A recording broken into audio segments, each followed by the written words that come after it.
Hello ప్రేక్షకులారా, అందరికీ నా నమస్సుమార్చన. నీనా వెంకటేశం ననాదో ననాద సదా వెంకటేశం స్మరామి స్మరామి.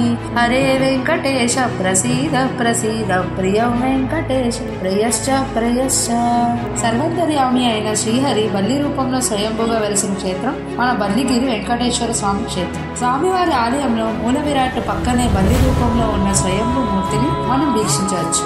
దేవాలయం గుమ్మం వద్ద భక్తుల సౌలభ్యం కొరకు పంచలోహ బల్లి రూపాన్ని కూడా ఏర్పాటు చేశారు. ఇక్కడ బ్రహ్మాండ నాయకుడు కొలువు తీరడానికి వెనుక 4 శతాబ్దాల చరిత్ర ఉన్నదని చారిత్రక ఆధారాలు తెలియజేస్తున్నాయి. 17వ శతాబ్దంలో కొందరు డచ్ వ్యాపారులు సముద్ర మార్గంలో ప్రయాణిస్తుండగా తుఫాను ఏర్పడి తీవ్ర గాలుల మధ్య చిక్కుకొని దారి తిన్ను లేకుండా సాగుతున్న నావలోని ప్రయాణికులంతా భగవంతుని ప్రార్థిస్తూ ఉండగా అక్కడే గుట్ట మీద ఉన్న పందిరి వేసుకుని గ్రామస్తులంతా గాలి వానకు భయపడి ప్రార్థనలు చేస్తున్నప్పుడు వెలిగించిన దీపమే నావికులకు కనబడింది.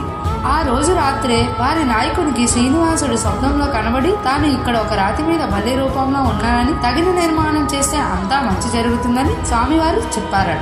అంతటా ఉదయాన్నే ఇక్కడి ప్రాంతమంతా వెతకగా బల్లి రూపంలో శంకు చక్రాలతో ఉన్న రూపం దర్శనమిచ్చింది. ఈ ఆలయం పక్కనే అమ్మవారి ఆలయంలో శ్రీ వినాయక, శ్రీ దాసాంజనేయ మరియు శ్రీ సూర్యనారాయణ సన్నిధులు కూడా ఉన్నాయి.